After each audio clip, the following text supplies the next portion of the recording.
What's going on, guys? Today we are working on our barn find 1966 Ford Fairlane. I've gone ahead and pulled this passenger front fender off to get a look. One, to get a look behind it, and two, it was done in primer, and it's not quite the right fender for it. It may have been off another car, or a Comet, or Cyclone, or something along those lines. Has some holes in it, and it was replaced at one point. Had a patch job done to it. Pretty good patch job. Just shot in primer and hung on the car. And yes, I know the rest of the car is far from perfect, but the mismatched paint was really bothering me. So we're just going to do a quick sand down, fill the holes, shoot it with some black paint, just make it look nicer. Eventually this car will probably undergo a whole restoration. So we're not going for absolute perfection here. We're just trying to make it look a little nicer, a little more presentable from a good 20-footer if you want to go with that. And here's our culprit. So we have a bunch of extra holes. There's 2 holes here, 2 holes here,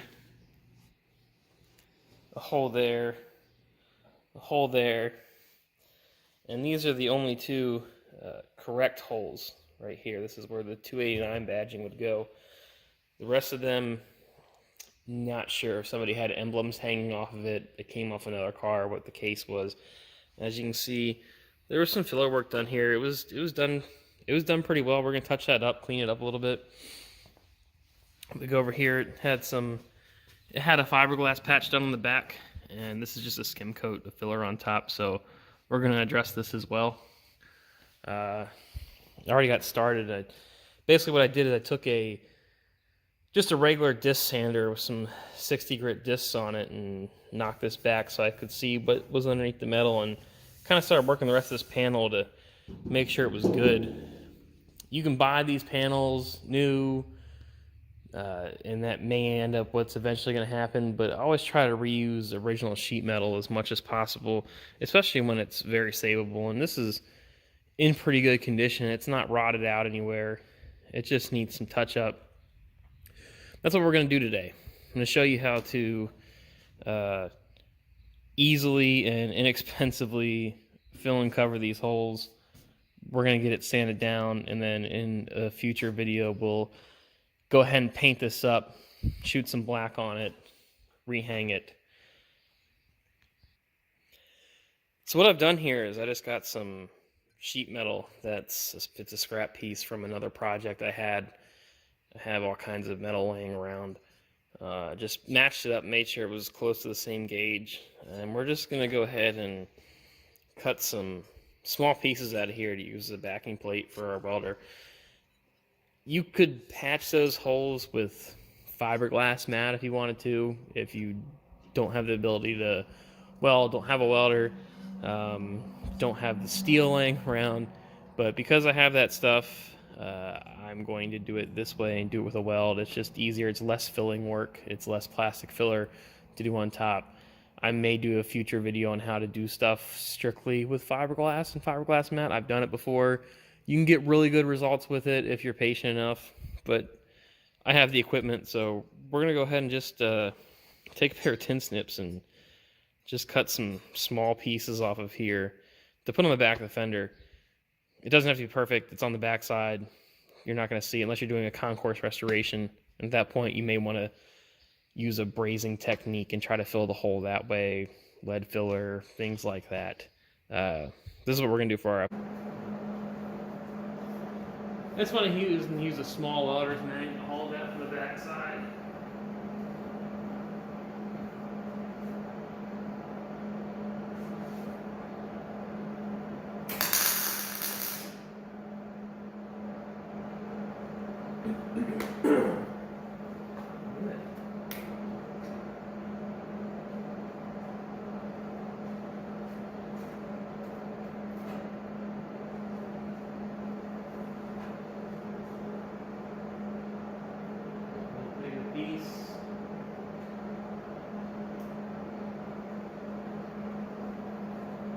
I went ahead and, so that's what We're just doing that right there, holding that in place. A little bit of curvature in it to match the back of the fender.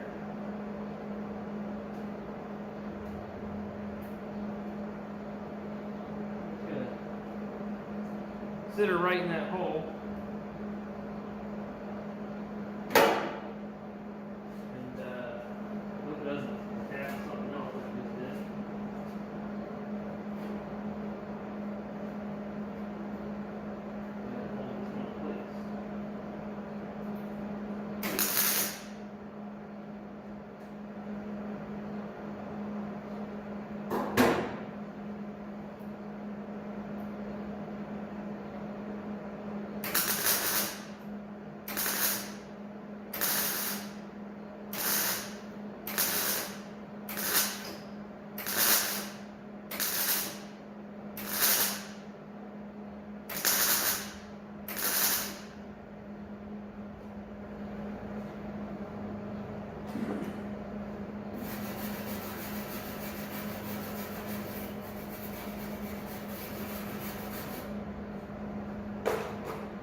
Also, an actual body shop fender stand would be right good too, but we're going to use sawhorses because that's what I have. And I'm sure that's probably what you have at home.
Yeah, basically we're just plug filling those holes.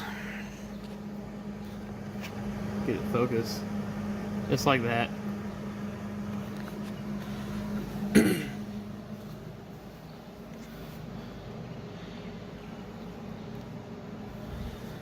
We got 1, 2, 3 more to do. I'm gonna finish these up and come back with you. And then she gotta dress these in, and part 2 will probably be working some filler on the thing and getting it painted. Just gonna hit these with a flat disc and get them nice and smooth. These are non-structural, they don't have to be pretty. They're just there to fill the hole. And you're gonna have to get them ground flush anyway. So now we got our holes filled, welded, smoothed down, sanded, and I've gone ahead and applied our skim coat of filler on here, cover it up, and we're gonna work on knocking this all down now and smoothing her out and getting her ready for paint. And probably gonna go ahead and sand all this out, obviously, and get it scuffed up and check corners. And probably gonna shoot the backside first, a little bit of primer and undercoating maybe, and before I put the color coat on top. So now we've gone ahead and shot our etching primer and our base primer on the panel. Went through and knocked everything down, hit it with 160, then a DA with 220, worked it all, re-spot glazed it. Then I had some issues with my primer. It was spitting a little bit, and one thing you want to do is make sure you always buy more paint than you need, which I didn't do. We went ahead and shot it on there like it was, and figured I'd just go ahead and spend my time and effort wet sanding this down and getting it smooth again. before we can go ahead and put our acrylic lacquer on here. Kind of get that old school finish going. We got some runs to work out here. Some problem where we didn't quite, must have been some oil here or something.